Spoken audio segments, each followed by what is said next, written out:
Morning, everyone. Good afternoon. Good evening to some of you. We are just about to begin the long weekend here in the United States, and I wish you all a fantastic weekend with your friends and with your families. But before we do that, we have work to do, and this is going to be our business plan review webinar. Now, I know that timing is challenging, and actually, none of you have submitted your draft business plans for review. That is okay. What we are going to do is to review the building blocks of business plans based on the assignments that you shared, and that is going to be preparation for you as you are heading into the final stretch to generate your business plan that we're very excited to see. Some updates from us. Things are going well here. We are excited to be in this stretch because we are on the cusp of seeing a business plans, and this is always a fantastic, very rewarding moment for us to see the outcome of our work together. And we know that the outcome is going to be pretty good. Ingrid, who you all know well, in fact, I'm sure you know her better than you know me or anyone else from our team. She is in the midst of a silent meditation retreat in Europe, and this is a quite interesting exercise where you do not speak for for a 10-day period and you meditate. One of these days I'd love to do that as well, but it's possible that by the time I do get the opportunity and the time to do a silent meditation retreat, I will have said all I have said, that all I need to say in the world, and therefore being silent for 10 days won't be a problem. At any rate, so let us begin. I'm going to share the slides in a moment, and we'll hit it hard. Okay. And Beatrice is here with me as well. She is, we are working on it, but she is so shy. She never switches on her camera. So I'm going to, this is Beatrice.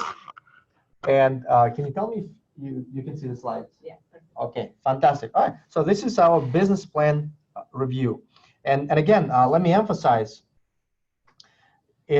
it's okay that you haven't submitted your draft business plans because the modules of the course are really the building blocks of your business plan. And by reviewing the modules and your assignments for the modules, we accomplish the same task. So let me first set the agenda. We will do a COCA and LTV recitation. You are now in the process of generating your COCA and LTV estimates. And I want to review some foundational principles that should guide your work in this domain.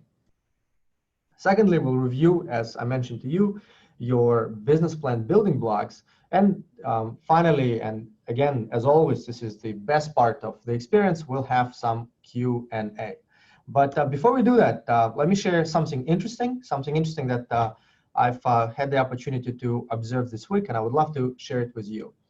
First of all, I read an article in the Wall Street Journal on Gen Z, and I found this particular statistic quite interesting, and that is the survey of high school seniors and college freshmen as well, and their interest in owning a business. And contrary to my expectation, and therefore to my surprise, the rate of young people in society in the United States today who want to own a business and therefore want to be entrepreneurs is actually declining, which is surprising because I think we are all inundated today with stories of successful entrepreneurs, and entrepreneurship in some regards is becoming a profession. Social acceptability of entrepreneurship has reached not only levels of tolerability, but in fact enthusiasm and full support. And yet the rate of interest is declining, and I think it will have profound effects on our society. In fact, I'm troubled by this statistic. I do not want to overinterpret it. It is it is what it is. But I've shared with many of you that I come from the Soviet Union. I was born in a country that no longer exists, and that's a USSR.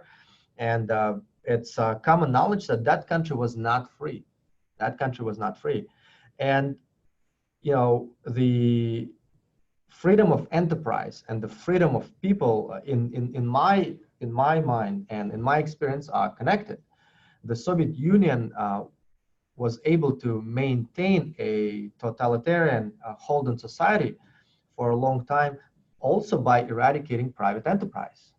You could not be an entrepreneur in the Soviet Union, and being an entrepreneur was illegal, right? And so I think the link between free enterprise, between business ownership and democracy is there, and that is why I find this troubling. But at any rate, it's important to know that intergenerational changes and fluctuations exist, and you cannot quite predict the future. But I found this quite interesting. For those of you who have children who are Gen Zers, this is worth perhaps a dinner table conversation with your kids to see what their expectations about their futures are.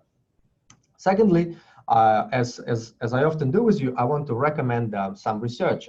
And here I want to recommend research by two individuals, Carl Ulrich at Wharton, the University of Pennsylvania. Actually, the University of Pennsylvania is a very interesting institution. It is now the first Ivy League school to offer a bachelor's degree fully online.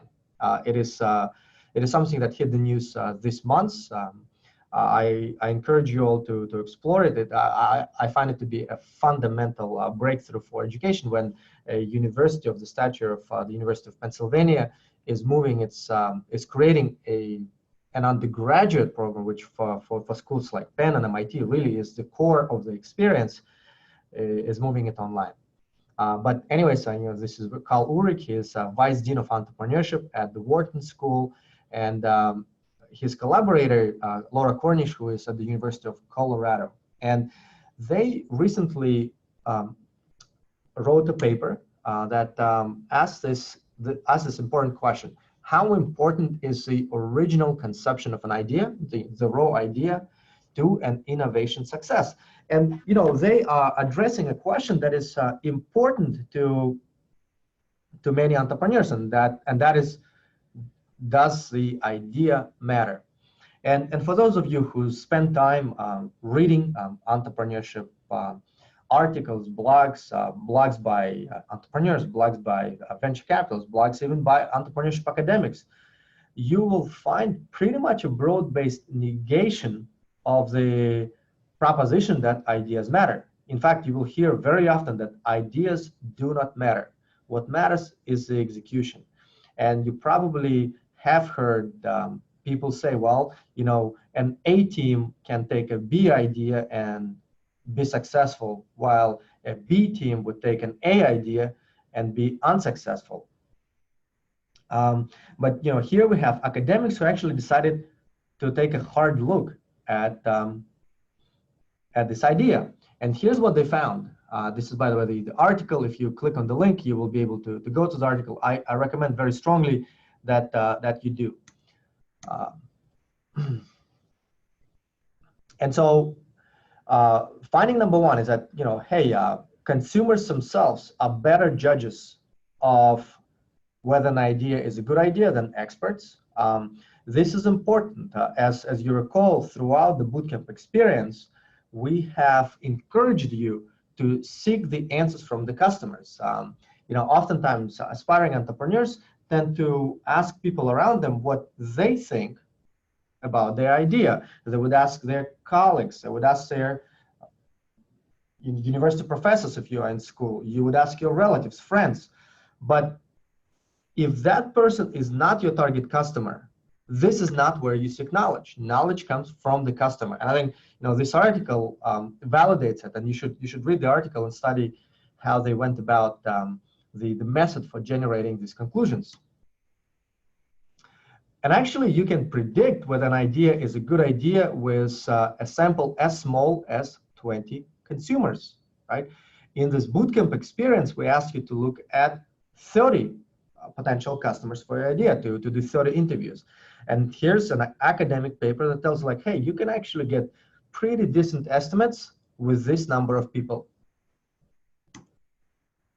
Third here is, it makes sense that, there's a good link between a raw idea and the purchase intent versus market outcomes. That makes sense because a lot of things that determine market outcomes. And that the commercial importance of a raw idea is large, right? And so what they do say is ideas do matter. And I was very happy to come across this research because all of this time that I've heard for many years now that ideas do not matter, it never sat well with me. I never found that to be comforting to me, conclusive or rigorous, and that because I always felt that ideas do matter, because ideas are the starting point. Ideas are a fun element of entrepreneurship. It is fun to engage with ideas. It is fun to think of possibilities. It is fun to transform an idea in your mind and through your interactions with potential customers. So how can it not matter if they are the starting point and the slides are not showing. Oh, the slides are not showing. What happened? Can you share it again? Oh my goodness. Oh my goodness. I am so sorry. I never shared the slides. Oh, well, let me do two things. Let me first of all send you the link. Oh, I'm sorry. First of all, I'm going to send you the link that you can use to download the slides right away. Boom. Oh, I'm so sorry. Let me just ask you all. Do you want me to go through the slides from the start again?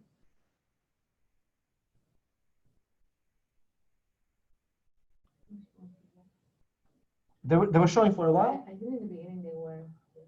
Okay, oh, I'm so sorry. Now let me see what you say. Are they showing now? Yes. Oh goodness,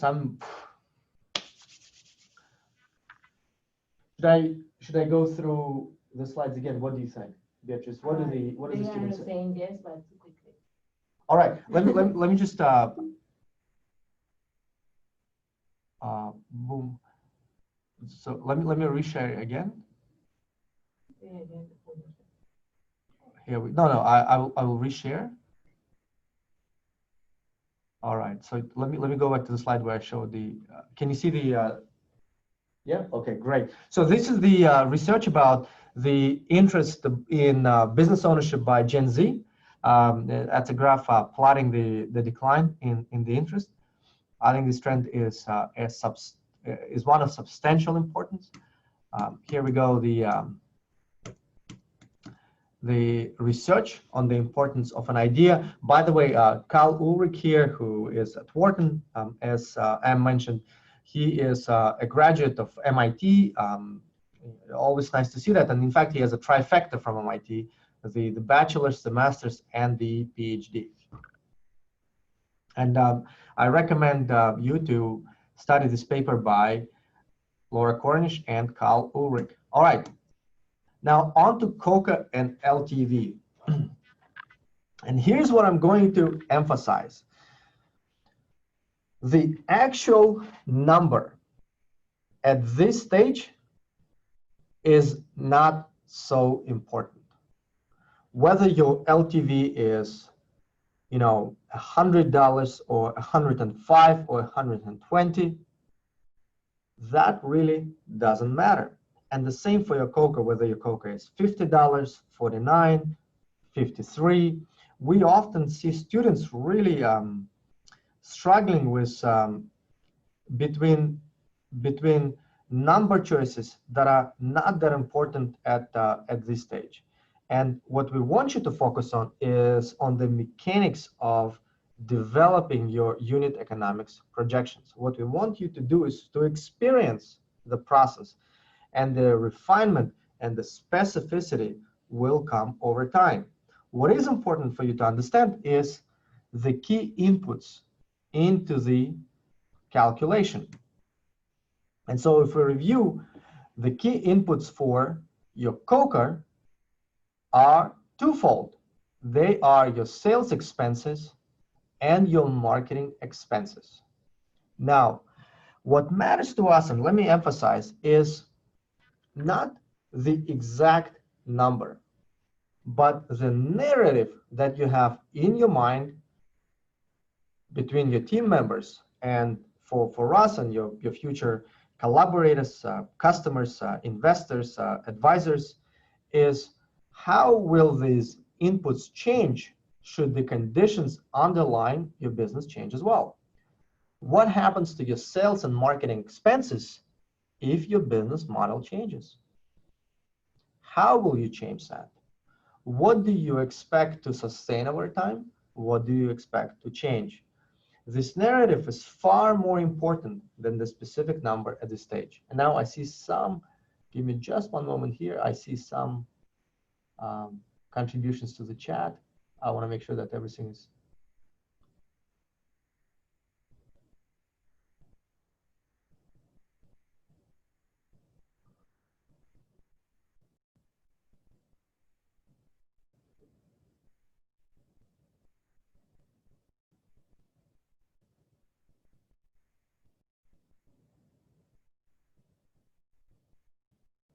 Oh yeah, so I see some of you did submit the business plan before 11 o'clock. I'm very happy. I didn't have an opportunity. I needed to prepare the materials for you earlier in the week. And so I didn't have the opportunity to review the business plans at length, the business plans that came close to the submission. If you're interested, I'm very happy to do another webinar. We can schedule it. If you guys can dedicate extra time, I'm happy to do it. I'm happy to review those business plans. We can do it next week. But I'm sorry, this week was such that I had to prepare most of the work I had to prepare for this webinar early in the week. So Beatrice, if students are interested, we can easily do another webinar. Yeah, happy to do it. All right. Okay, great. Thank you. We'll do it. So stay out for an announcement of time. Perhaps we can do it midweek next week, so you can get some good feedback early. Okay, great. Thank you. We will do it. So back to your COCA. Oh, now that you're making the final push, I know there is substantial stress within your team. This is common, this is normal, this is healthy. You feel a sense of poise and you want to do a great job. Focus on the narrative. Focus on building expectations of what may change and how you will change it, not on the specifics of the numbers at hand.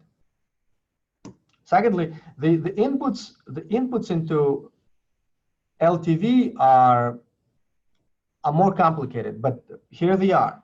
They are the one-time revenue streams, your recurring revenue streams, additional revenue streams, gross margin for revenue streams, retention rate, lifetime of the product, next product purchase rate, and the cost of capital for your business. Now, let me start with the last point, the cost of capital for your business. Obviously, it plays a heavy role in determining your LTV. And again, over the history of the bootcamps program, we've seen our students, debate quite intensely the specific number of the specific, cost of capital rate down to a decimal. Should we choose 50 or should it be 70? Should it be 73? Should it be 48? Should it be 45.5? Right? There is a lot of debate of this nature going on. Spare yourself that. It doesn't matter at this stage what the exact decimal is. Choose the cost of capital of 50%. It's a large, it's a substantial rate, but it is appropriate for risky enterprises in the early stage, such as yours. And you will spare yourself a lot of angst if you just choose the cost of capital rate of 50 and move on. And again, going back to the discussion on COCA, it really doesn't matter what the specific number is for your one-time revenue stream or the recurring revenue stream or the additional revenue stream. The way to see these inputs are not as variables that require absolute unchanging numbers, but these are the levers of your business. If you come to the end of your calculation and you you find that your LTV is not substantially high, the narrative that should be playing out in your mind is, well, what elements of the calculation, what inputs we can change, and how and why to be able to increase our LTV. And you should know, as with COCA, your business plan, your business model will play an important role in the determinant of your LTV. You could also say, well, our lifetime of the product is, how can we change the lifetime of the product? Can we change the materials that make the product last longer? Or can we create incentives for people to buy our next version of product more readily and in greater numbers than they ordinarily would? Can we create, if we have an app for our customers and our recurring revenue stream is one of subscription, is it possible for us to create an additional revenue stream of, for example, maybe customers want some data and some of them will choose to buy it? What can we do to increase the gross margin for our revenue streams by decreasing our costs? Right? So these are inputs for you to navigate, for you to change. These are the levers that drive your business. And a person with experience who will be studying your business will care not so much about the number, but will care about having a discussion with you about how and why you will change your levers to increase the value of your business. So this is what matters, not the pure absolute numbers, but the narrative. I hope this is helpful to you.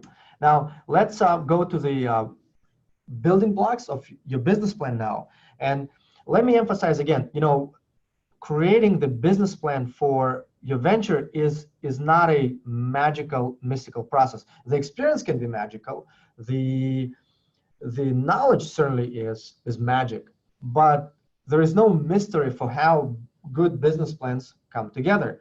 And the way we've arranged the learning experience for you, module by module, each module has an assignment at the end that is a building block of your business plan. And if you put your assignments together, that will allow you to generate a plan that is comprehensive, that is holistic, that is rigorous.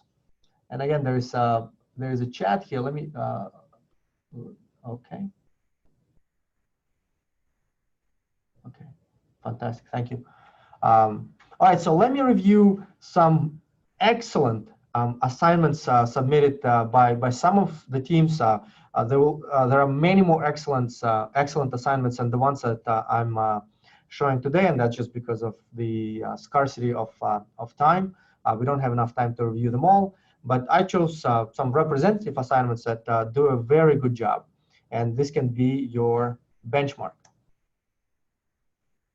Here we go. So we have Team Spark that I'm offering a. Let me dim my phone. I apologize.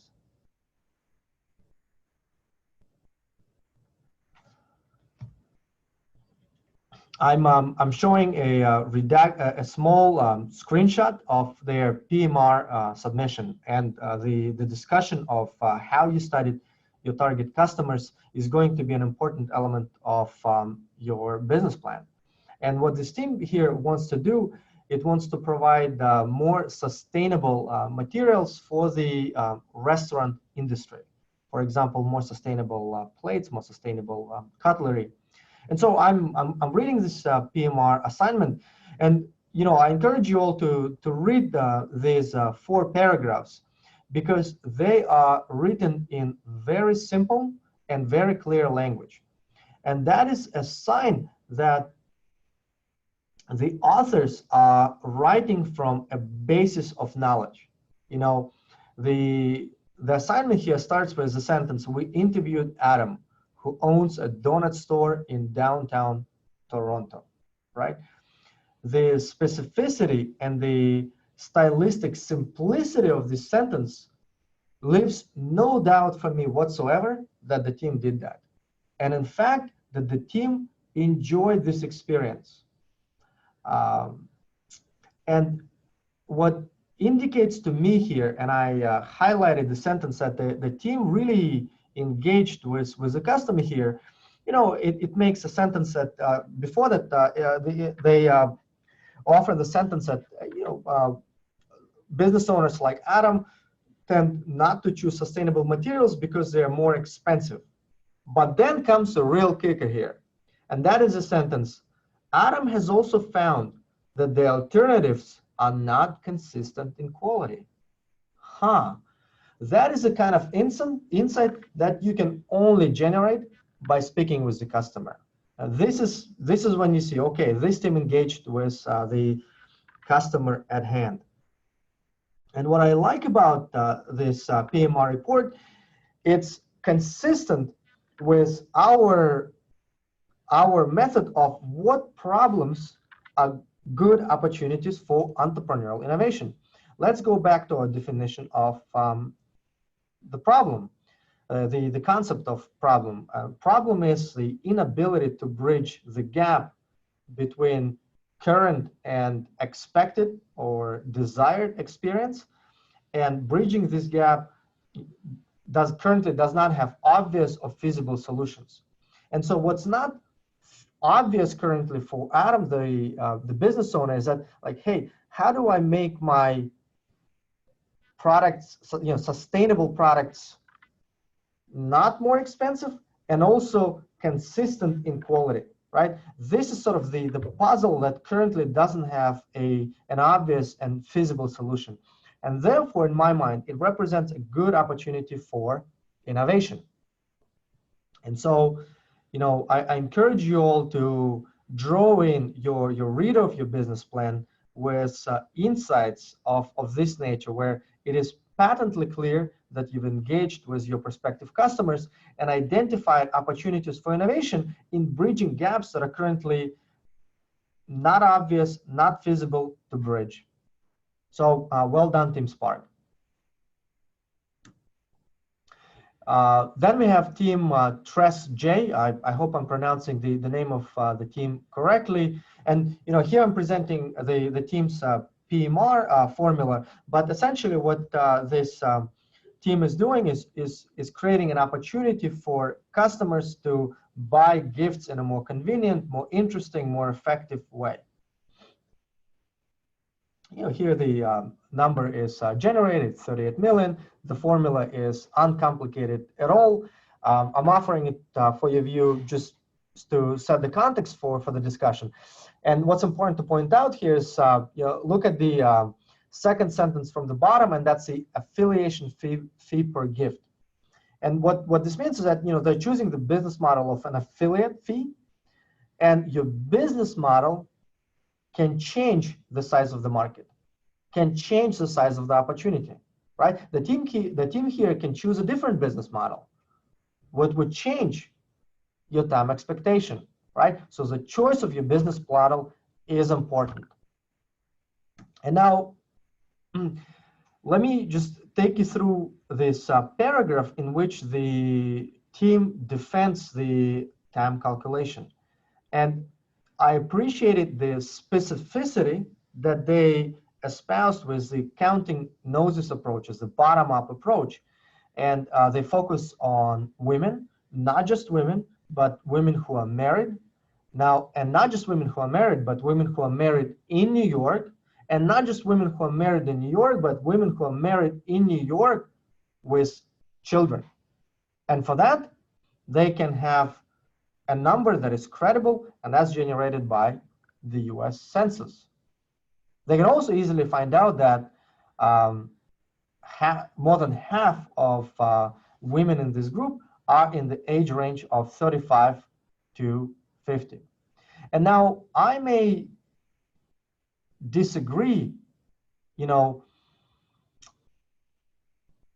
I may disagree with their choice of market, but I have to give the points to the team for going through a systematic analysis, and this is something that I can engage with. I can say to them, well, and doesn't mean that I mean this or that, you know, I really think that. I think the proposition here is very interesting. But I can say, you know, hey, the age gap from 35 to 50 is actually quite substantial.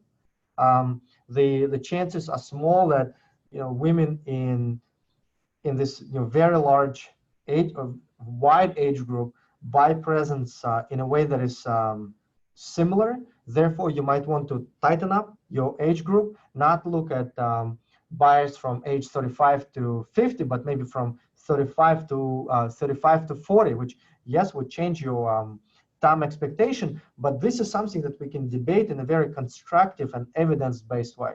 And this is what you want to achieve. The goal here is not to have the exact numbers.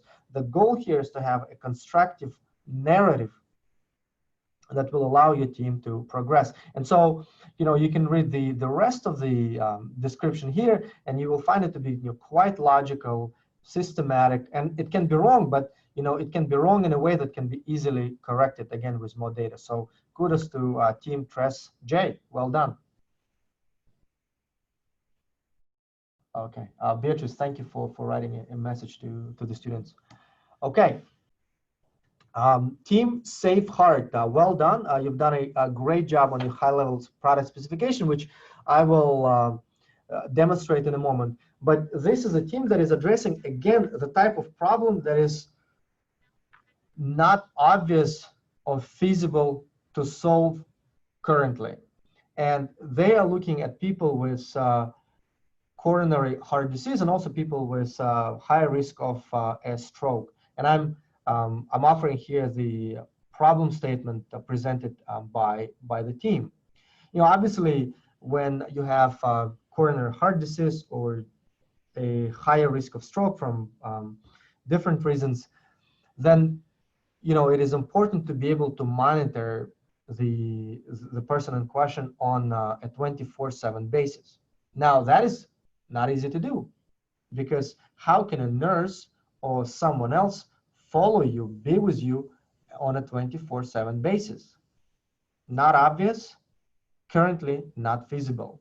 And so this team is undertaking this problem and is looking at it as an opportunity for innovation. And the innovation can come in this team will come, in the case of this team, will come in the form of, you know, the newfound ability by people to have wearable computers that are quite good at monitoring a number of important vitals. And so here the team is offering their brochure in which they observe not on the technology underlying the Safe Heart system, but on the benefits to the person using, right? And look at the description here: exceptional anxiety-free support. The team is not describing the complex technology behind this benefit. What matters to the consumer is the benefit at hand, and the team here is doing a very good job of driving that. Look at another benefit of Safe Heart, and that's reminder of medications, right? That's what the consumer cares about. You know, the Safe Heart system inspires you to have a healthy lifestyle. It keeps everyone in the loop. These are the benefits. So well done, Team Safe Heart. And this is the follow-on to the high-level product specification. This is a description of how it will work, right? And first of all, you have passive sensing here on the left with devices such as iWatch or Fitbit. Then there is a sensing in real time. Then there is the ability to detect anomalies, and the team here does a good job of indicating the kinds of anomalies that would be detected by the system, and that's the abnormal vitals, it's a falls, the skipped medication, some forms of unhealthy activity such as smoking, and stress and change in mental states, which I guess can be guided by your heartbeat rates. And then the result, and that's the alerts to those who monitor you, to your loved ones, and then some reporting. So very, very, very good job. You know, and I hope it's going to be okay with you guys that I use this example in our classes beyond our bootcamp experience here, because I was it's something that would be interesting to show to others. And here there's a team called Team Tyche. I hope I'm pronouncing your name correctly. Again, forgive me if I'm not. But what they've done very well here, they are developing a weightlifting training machine that allows you to train in kind of personalized ways. It adjusts based on your requirements. There is a touch screen that you can use, making the experience modern and interesting to you. And so what the team's done here, that's quite good. They created a drawing, and it's a fast and cost-efficient way to get feedback quickly. So well done. And then we have Team 2 Renew. In fact, it was flagged by a number of us for their excellent work on the DMU. And what the team is doing here is, I found it to be quite interesting. They will take discarded electric vehicle lithium batteries and use them at data centers.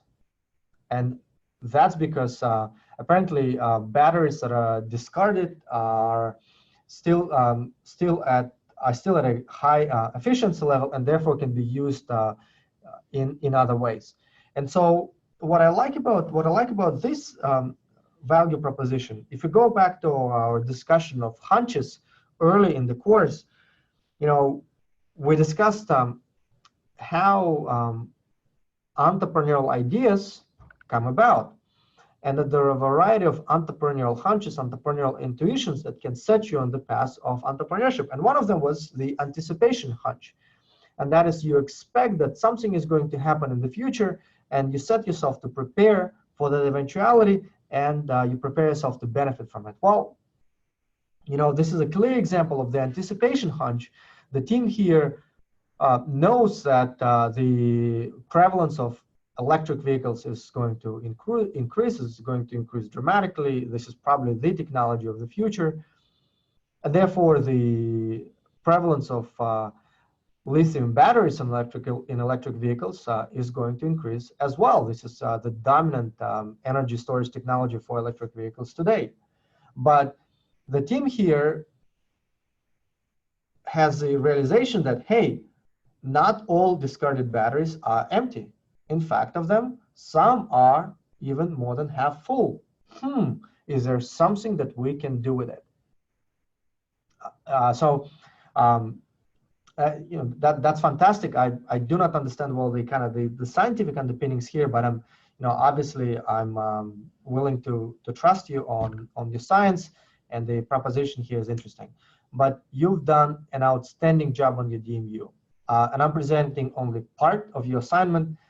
If the other students are interested, they should ask you if you'd be willing to share, and if you are, it would be of benefit to the other students in the group. But look at the description here of the end user persona, the economic buyer, and the champion. They're all different, very specific people with specific titles, and the descriptions of each individual are quite specific. You know that these are very different individuals.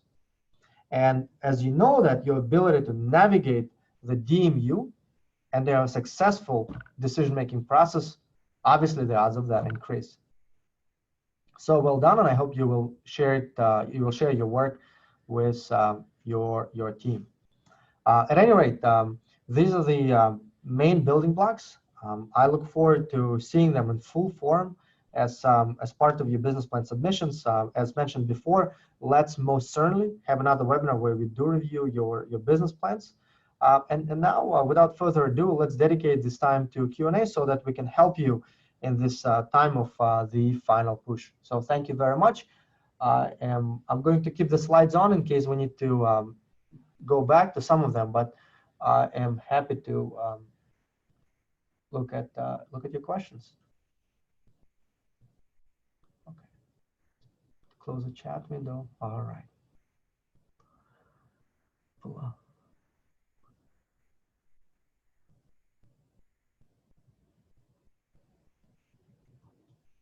Okay, so we have Jerry here who's asking a very good question. Let me read out the question and I will answer it live. I'm working on a technology that will enable plus size shoppers between the age of 20 and 35 to try on jeans virtually. Could you give me a practical example on how I can use the bottom-up approach to establish my market size and hence calculate my TAM?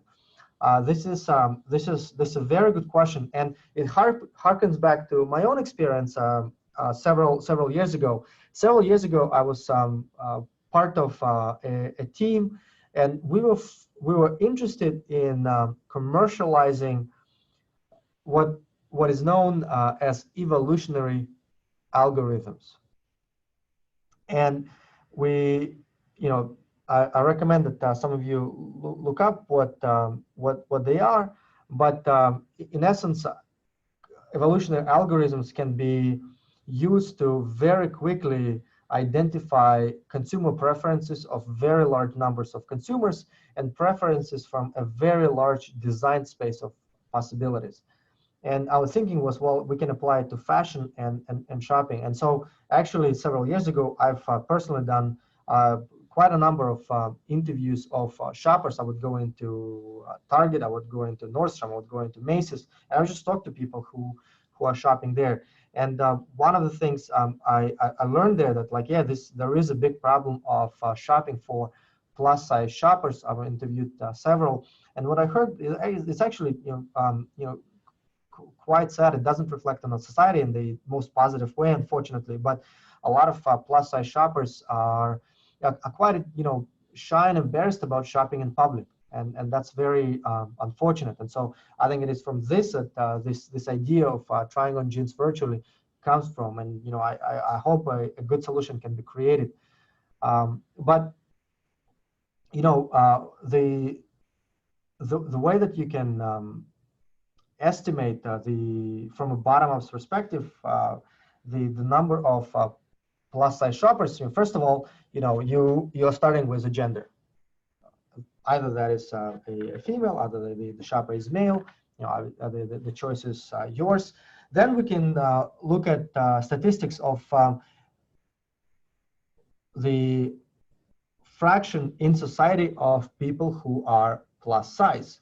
And the fraction can change by geography, I'm thinking. Maybe in some geographies, shoppers who are plus size are more prevalent. I don't know the answer to this question. It might be true, it might be untrue. But maybe you are looking at a beachhead market within a specific geography. And so you can figure out a distribution of plus size shoppers. Then you're looking at plus size shoppers in certain age groups. Then you can look at plus size shoppers in certain demographic, psychographic groups, such as preference for fashion, where do they work, how do they tend to shop online, and factors such as this can very quickly help you come to a more refined number that is bottoms up. So I hope this answer is helpful to you, Jerry, but a fantastic problem to address, and I wish you the best of success. There's a chat here.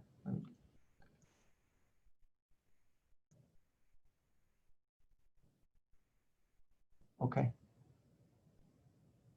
Oh, so I can see that some of you are saying to Jerry that they love this idea. Okay. So we answered this live. Done. Let me read another question.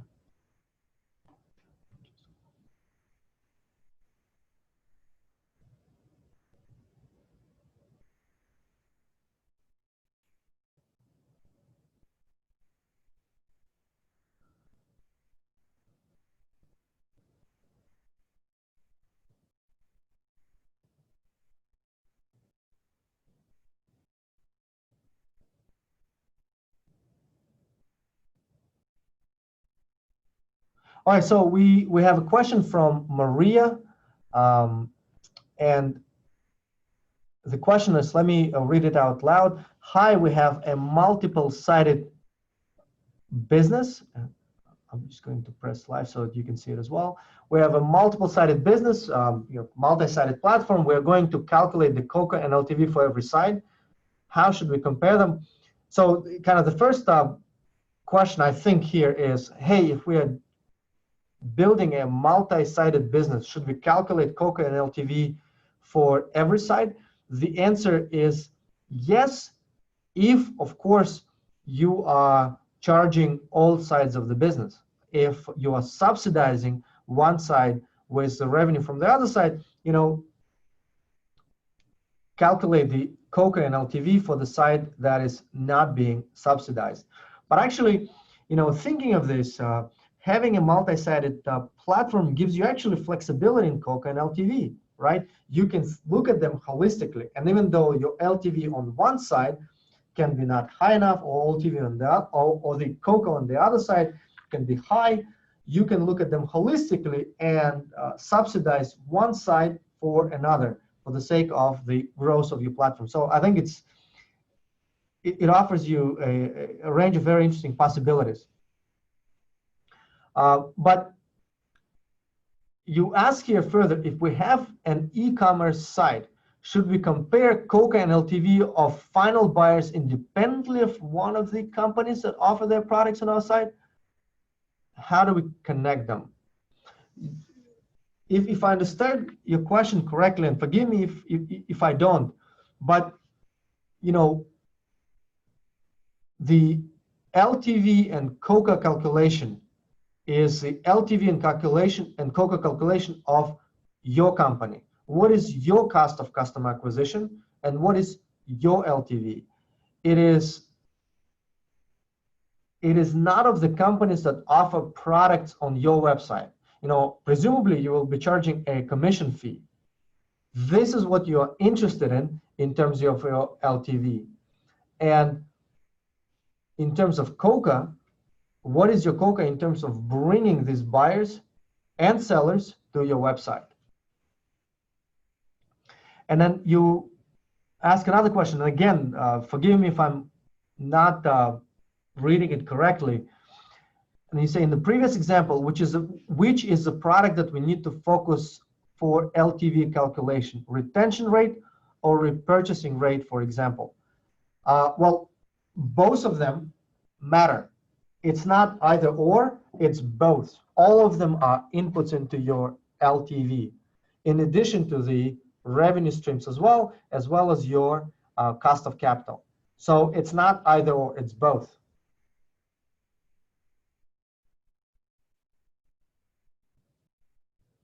Oh, Jerry asked another question that is important and is often a source of confusion.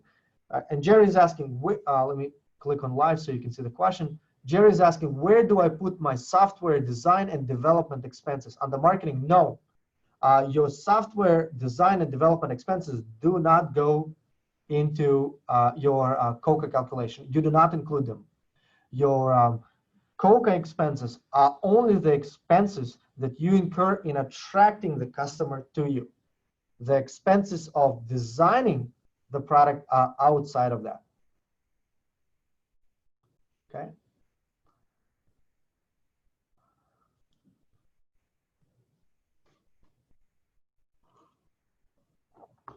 So Maria asked a good clarification question, and that is about the cost of capital. On the Excel for this deliverable, it's written that it should be considered as 50, but the cells have it fixed at 33.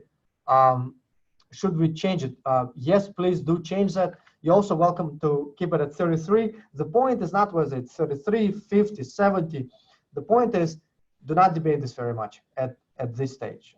Choose a cost of capital that is high, and that is because you are a high risk venture at this stage, but don't sweat the details. Okay.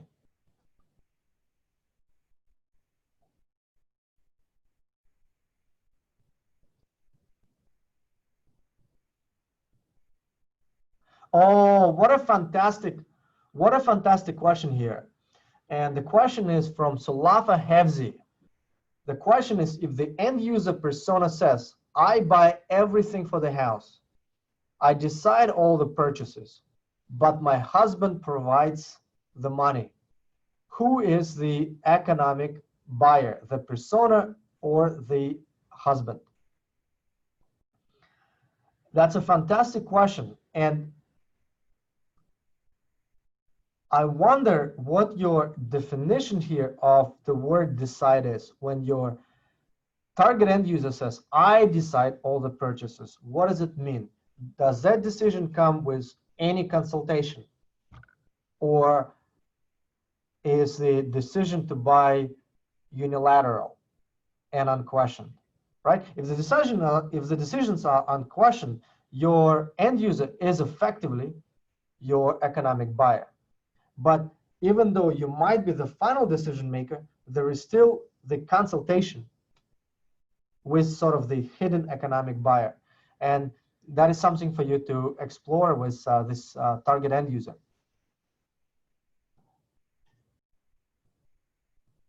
Okay, and then another question here from Fabiana Mahelelati. I'm so sorry if I'm saying not saying well your last name, Mahelelati. So nice to meet you, Fabiana, and you are asking the question. We're developing an app to help moms coordinate the family's extracurricular activities that can also be used by instructors to supply information to parents, and can also be used by institutes that have instructors to promote their offerings. Could you tell us a possible COCA narrative? By the way, that's a fantastic app idea. Coordinating extracurriculars for moms is a difficult proposition. Some efficiency in the system could be very helpful. But in terms of your COCA narrative, all right, well, the two inputs in the COCA, your end user here are the moms, and obviously the instructors and the institutes, they want to supply that information because they want to attract the moms and they want to attract customers who would undertake those services. Great. So the narrative that you can espouse, and let me just kind of brainstorm together with you here on the fly, it could be the following. Your two key inputs are the sales expenses and the marketing expenses. And you could say, well, our marketing expenses, we expect them to be relatively low, and that is because the word of mouth that exists in our beachhead market of moms is quite high. Moms do talk to each other. Moms do talk to each other frequently. They share information about activities. They want to get advice from each other. And so if we believe that we provide a good service, then the word of mouth generated will allow us not to invest substantially in marketing. Also, we are selling a mobile service, and therefore, and the service we are providing, I'm not sure what your business model here is, but your business model could be advertising, or your business model could be a commission fee that you book for connecting a person to an activity by an instructor. And you say, well, our business model is going to be one of commission. Our revenue rate per user, our revenue level per user is not going to be high enough to allow us to employ salespeople or to have direct marketing, and therefore we are going to be involved only in digital marketing.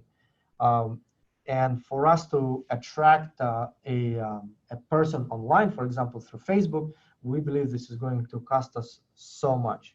This is sort of kind of the beginning of a narrative that you can explore for your COCA in terms of attracting moms to the system.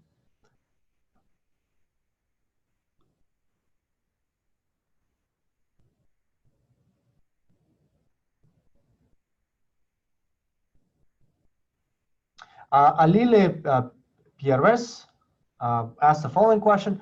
I noticed that the outline for the business plan doesn't include the section about the core.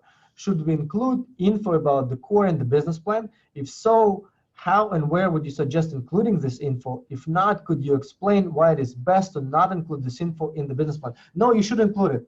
Here's the thing. What we've done to make this course manageable from a time perspective for you, we sort of made some sections of the process optional.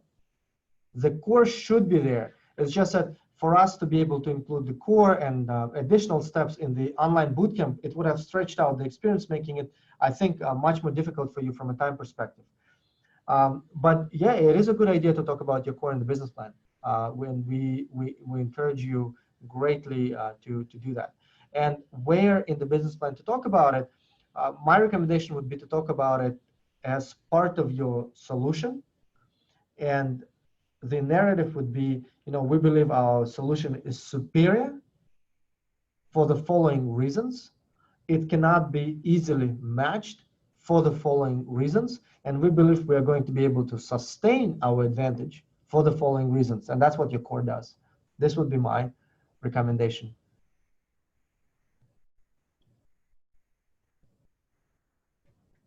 Oh, and Lisa Perez asked a question in follow-up to Fabiana. Can dads also coordinate activities? And Lisa asked it in the chat. Oh yeah, absolutely. I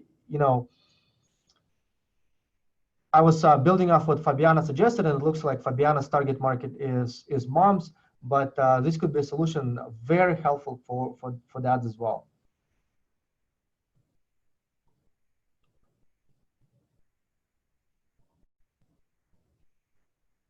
And so Maria is reposting her question. I have answered it. We answered it too.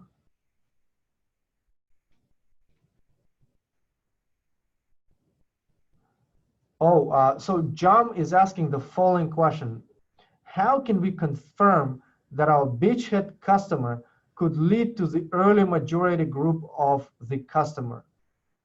Or how can we cross the chasm? So what John is doing today, which is very good, you are combining the methodologies that you are studying, and you're combining 24 steps here with Jeffrey Moore's excellent book called Crossing the Chasm. And it is that book that created for the world a way to understand your target customer groups, the technology enthusiasts, the early adopters, the early majority, the late majority, and the laggards. And the chasm that John is referring to is the concept by Jeffrey Moore, and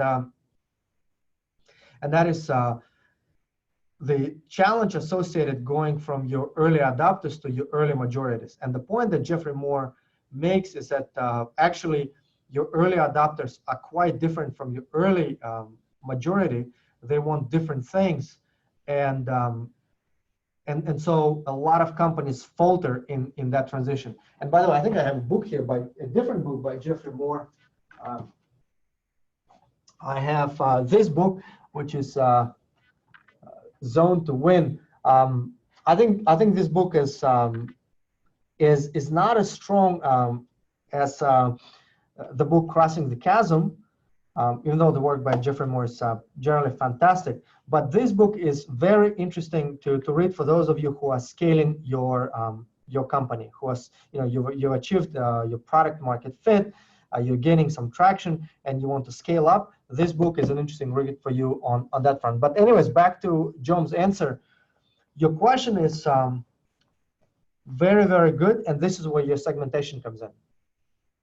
I think in your market segmentation, you should be able to determine which of your prospective market segments are likely to be the early adopters and who are likely to be the early majority. And you are exploring with these different segments the intensity of the problem that they're experiencing and the similarity of the problems that they're experiencing. If the problems that they're experiencing are similar, that means you can address the needs of the early majority in the same way that you address the needs of the early adopters. If the problems that they have are adjacent but different, that means a modification of your solution likely will be necessary. Therefore, you will have risks in crossing the chasm between early adopters to early majority. That is why your work on PMR and your market segmentation matters. So well done for the question, Joe. I hope that was a useful answer. Let me read another question.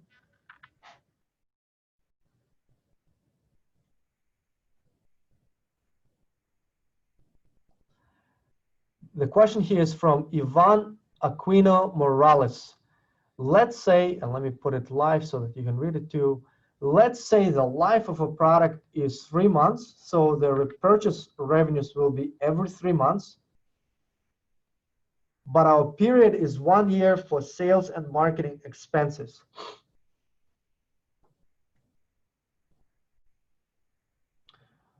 Would you like to have the same unit of time for comparing COCA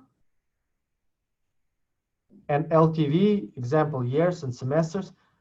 The question, should we annualize 3 months revenues into annual revenues? So we keep every cost and profit in years and not 3 months for one revenue, 1 unit of cost.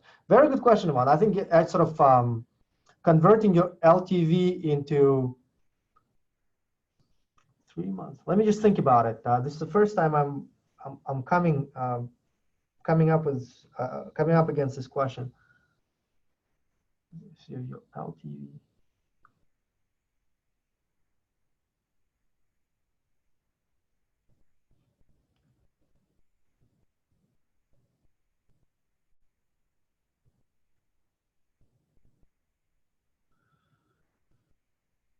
Actually, you don't need to do that. It seems like a good idea on the surface, but you do not need to do that. And here is here is why. And that's because your LTV measures not the value of the customer on an annual basis, but the value of your customer over the lifetime of the customer's engagement with you, with your company in general, right? So we care about the total revenues over the lifetime, but not the ones that are on an annual basis. It is convenient to think on an annual basis, but there are a lot of services that that are much more frequent than that. You know, monthly subscriptions, even weekly subscriptions. Perhaps there could be daily subscriptions. Therefore, you do not have to do that. I can understand that your period, your sales cycle can be a year, and that is the period for which you book your COCA. Yeah, you know, some cycles are that long, some cycles are a lot longer than that.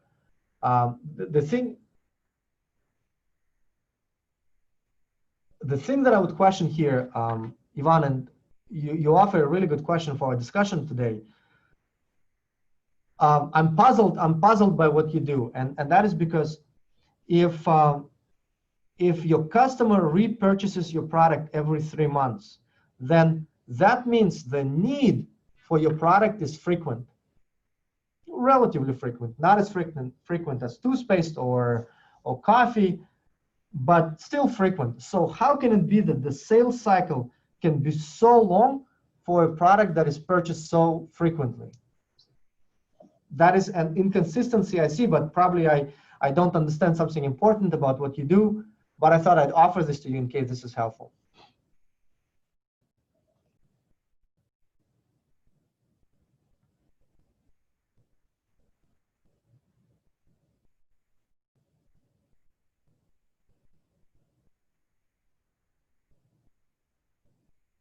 So Maria here asked her follow-up question that I didn't answer the question. Okay, well let me try to answer it now. I'm sorry. Let me read it. Read your question again now. Which is the product that we need to focus for LTV calculation? And forgive me if I'm not understanding the question correctly. Retention rate or repurchasing rate? As I mentioned, both of these inputs matter. It's not either or, it's both. both of them go into your LTV calculation.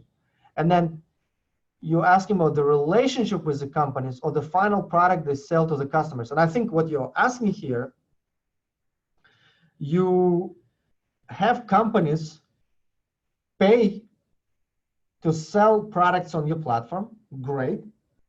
And then you also charge them a commission fee on the product that they sell to their customers, right? This is my understanding now.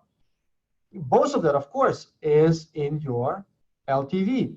And let me just say to you that you can convert it into the existing parameters of the LTV calculation, and that is the fee that you book from the company to be on your platform can be your one-time charge.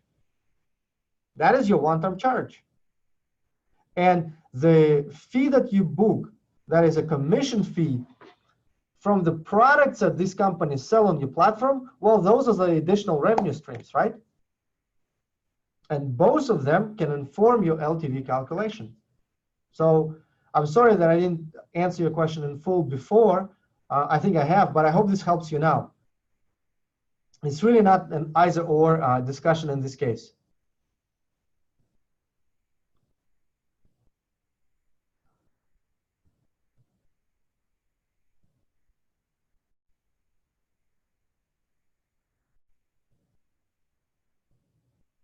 Oh, Jerry, okay. So Jerry is asking a follow-up question to should your product development expenses be used in your COCA calculation? I answered no, they're not part of it. And then Jerry is asking a follow-up question, which I'm showing you here. Follow-up, I'm a bit confused because human, and that's a case study we are profiling for this module, use a device development to justify their high COCA cost. Following on the development cost I asked earlier. I think what's going on with human, it's not that they are using the cost of the device in the COCA. It's that the learning that they receive initially in engaging with their potential customers in a high-touch way. First of all, they want to enter the market in a high-touch way. They want to interact frequently with their potential customers. Obviously, that increases their cost. But that knowledge enables product development. That knowledge translates into product development, but it doesn't mean it makes your COCA greater. It just means that your COCA is greater in the beginning because you are pursuing a high-touch model so that you can learn as much as possible from the market in the beginning. But that learning will allow you to scale down your COCA over time. I hope that's helpful.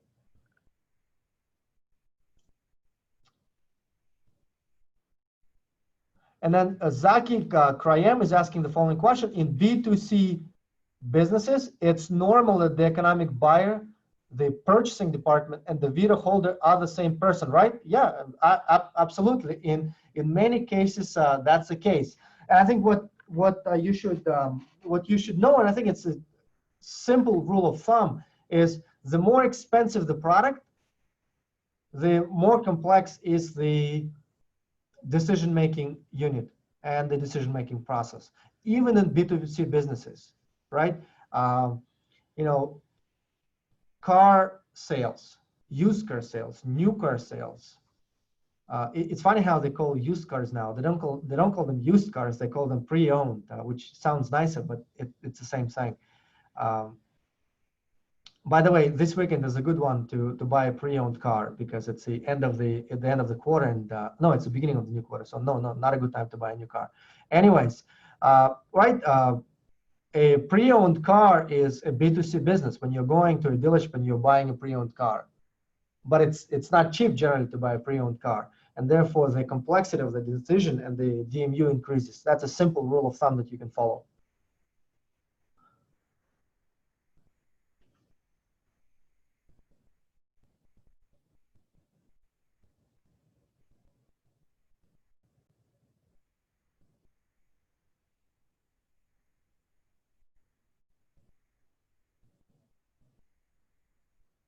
Okay, and so Sulafa Hevzi is offering a follow-up to the question that she asked about well, if the spouse in the family is buying everything, is the other spouse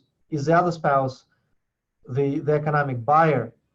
And she's offering clarification here, which is decision to buy anything related to daily needs, furniture, food, school needs, everything.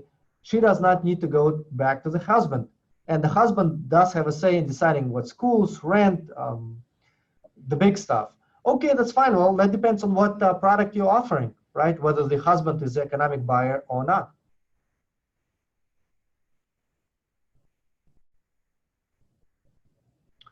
There's a question from Crystal Kawamoto. We have a multi-sided market that we plan to supplement one or two sides of the market with business partners who have existing networks in the beginning. Is this an acceptable approach? We want to be focused on servicing each end of the market thoroughly and feel we can supplement our model with existing networks in the beginning as we build out our networks in the other side of the market.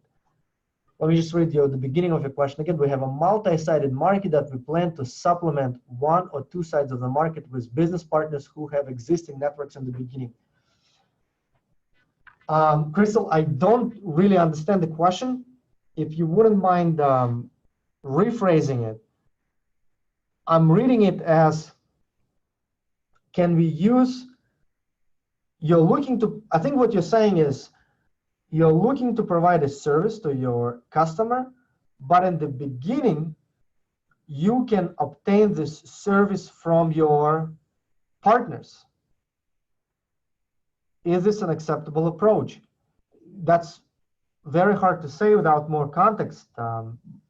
So, it seems like a reasonable suggestion by you, but obviously the devil is in the details.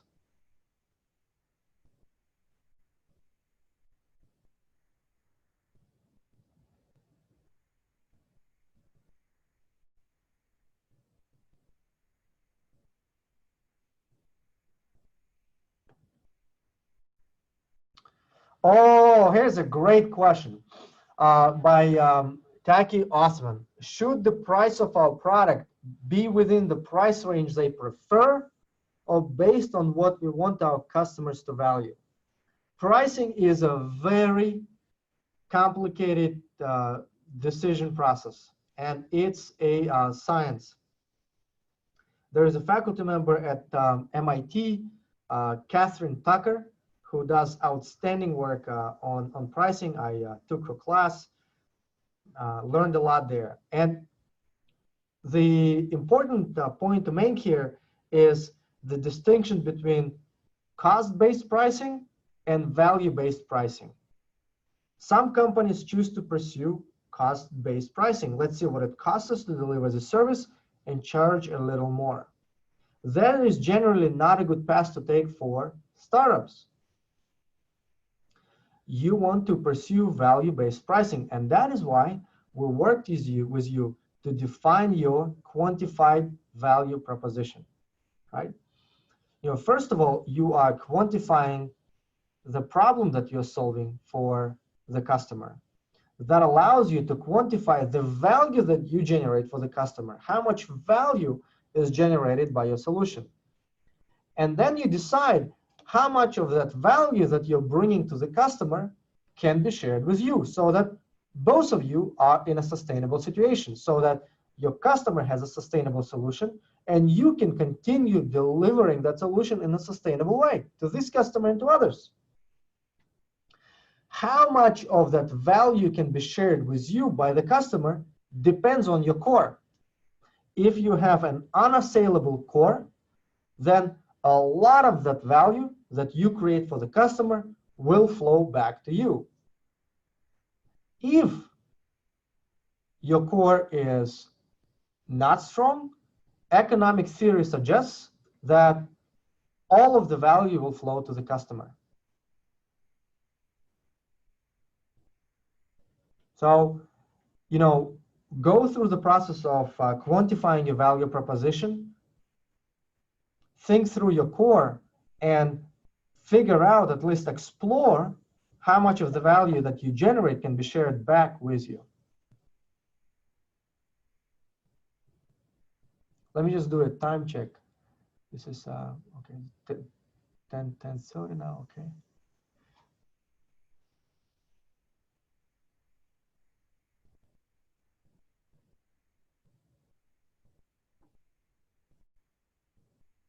Okay.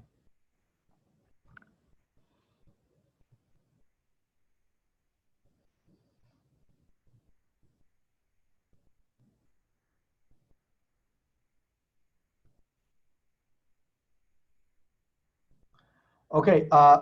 Zaki Krem is asking a follow-up question, and that is discounting for individuals, for the individual who brings others, is calculated as negative revenue under COCA. No, the answer is no. In COCA, you're not calculating your revenue. That's in LTV. And if you're offering discounts, then that should be reflected in your revenue streams, and you should be discounting your revenue streams appropriately. In COCA, you're only calculating your marketing and sales expenses.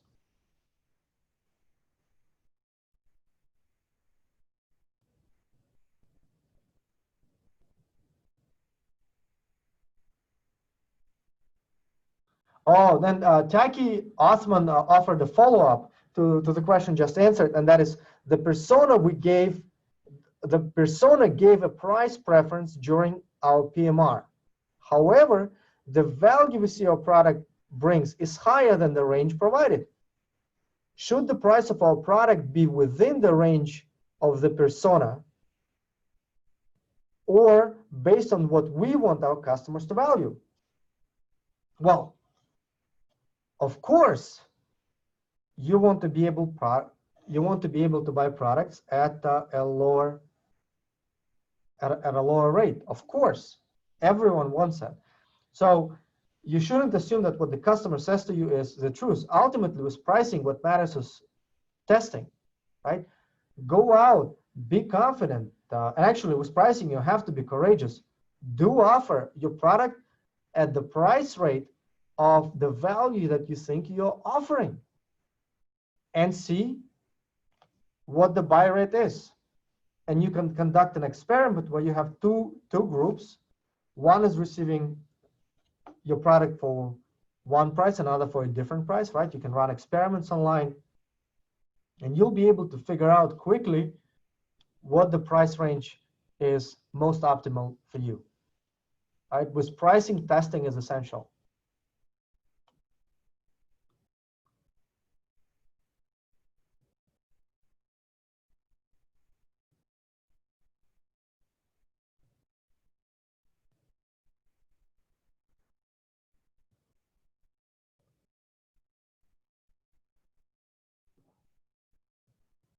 Oh, here's cool. Here's a great question by Keiko. Our idea is a travel itinerary provision by locals. Target customer travels 5 times a year. I'm very much that and more. Since our product isn't something physical, thus there is no need for product replacement time. There is no product replacement time. Should we use the number of travels expected as one of the variables in our LTV calculation?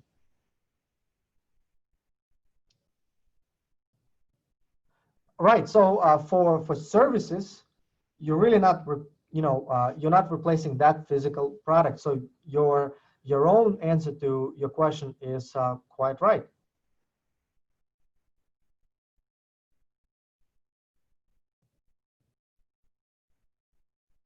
Let me offer another question. That's again from Jerry. If my revenue stream is pay per use by the retailer and subscription from the shopper for using advanced features, will it still be a B2B business model or B2C, B2B2C? Well, that's a multi-sided platform that you have. It's both B2B and it's B2C, right? And there are many companies that you can think of that do that. For example, MIT. And let's use MIT Bootcamps. We have a B2C business model. We are a nonprofit organization, but as a nonprofit organization, we still need to have a business model in order to be able to sustain ourselves. We have a B2C model with students like you. But occasionally, companies also come to us with interest in training their employees. And that's a B2B model. Right? Companies can do both, and you can as well.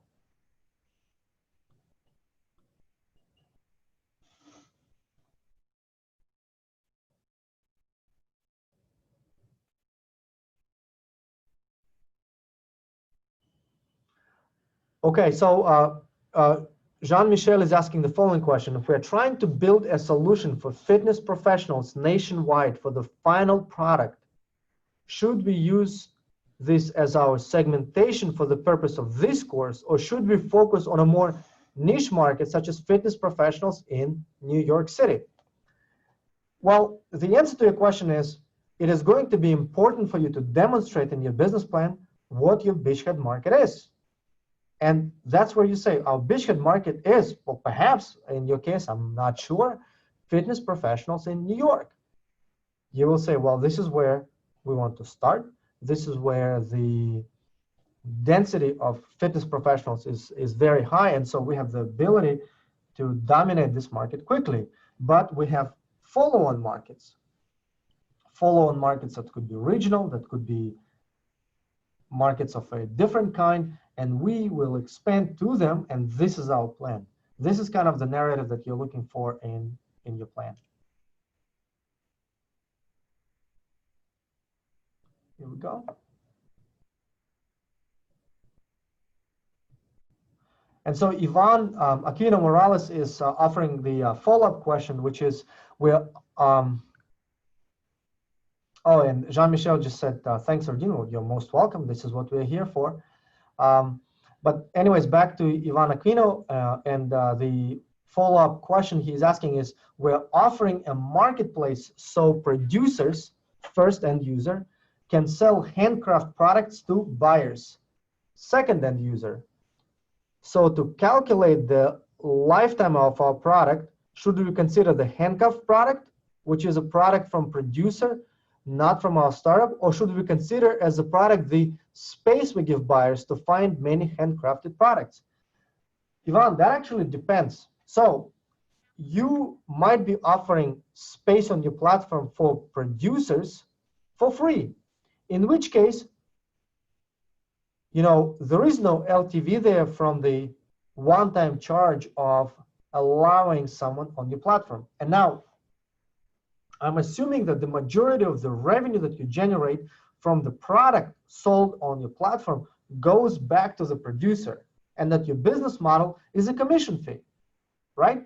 So you construct your LTV from the commission fee that you receive from someone on your platform. And this is actually similar to the other question that I answered moments ago. Your LTV can be constructed in the following way. The charge that you have, the one-time charge for someone to be on your on your platform, that is one input in your LTV, and that's your one-time charge. The commission fees can be your additional revenue. All of that together goes into your LTV. I hope that's helpful.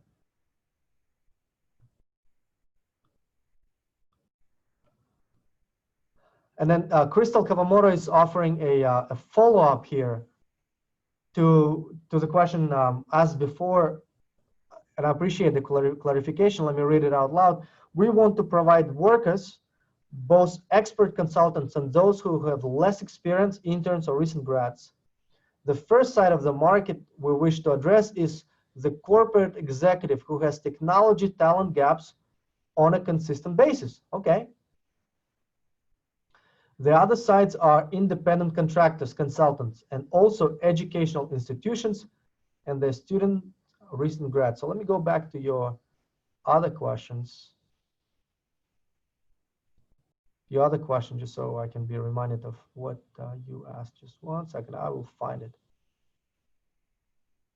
Oh, in fact, I think you can see my screen. I have not unshared my screen yet.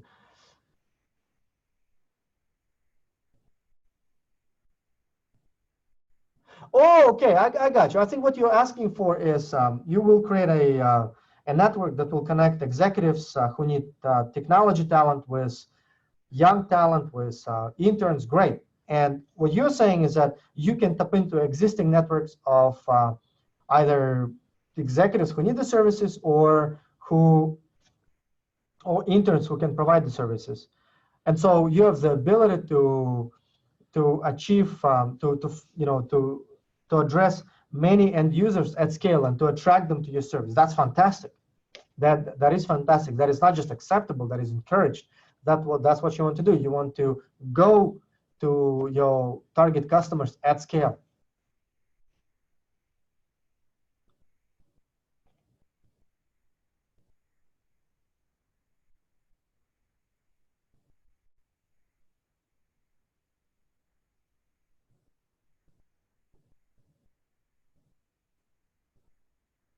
And so Jerry's offering a clarification here, and that is just to clarify my question about B2B to C. The shopper that we charge a subscription fee to is the same shopper who buys from the retailer that we charge a pay-per-use fee as well.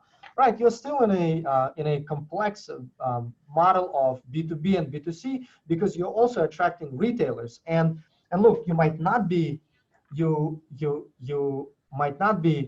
charging a fee, charging the retailers a fee, but you're still engaging them with them in a complex fee. Somehow they need to place an inventory on your platform or information about the inventory on your platform. Somehow your backend logistics needs to be integrated so that when a purchase is made on your platform, the retailer can send the product to your customer, right? So there is certainly the integration between the two businesses, and that's your platform and that's a retailer. So whether there is money changing hands, I do see it as a bit of a business, but obviously, this can be argued with. But that's my perspective. That's what we are here for. You're most welcome, Jerry. You said thank you. No, thank you. It's great to interact with you all. Thank you for your questions. Okay, here's one more that came up. I think you can see my. No, we can't. We see your. Oh, I see. That's fine. Even if you can see my question screen. And then we have a question here from Von Napoleon Johnson. Are marketing sales expenses based on potential revenue or an average marketing and sales expenses of similar companies? This is where you've got to do the calculation on your own. Let me put it into live. Your sales expenses and marketing expenses can be dramatically different from your competitors if you choose a different market segment that you can address in a different way and at scale, right? So I'm not sure early on you want to benchmark. Just like you don't want to benchmark with TAM, you want to do a bottoms up TAM approach, TAM calculation. The same you want to do for your COCA. You want to do a bottoms up COCA calculation. Now, folks, I see that this is 10:58, and we've gone through the question. And Von Napoleon Johnson says, "Thank you." No, thank you. It was a very good question. I appreciate this experience with you. We're going to work to schedule a follow-up webinar so that we can review your business plans. I think this is very important. And even though this was not on schedule, we have to do it because obviously you're working very hard. You are investing yourself into this process. We have to match this dedication. So whenever that gets scheduled, I'm ready to do it as early as mid next week. We'll hit it hard. In the meantime, enjoy the weekend. Do take a break. Do take a break to reflect, to enjoy, to share the things that are the most important in life. And I look forward to speaking with you all next week. Have a wonderful, wonderful weekend. Thank you very much. This was very enjoyable. Take care. I'm going to stop the share and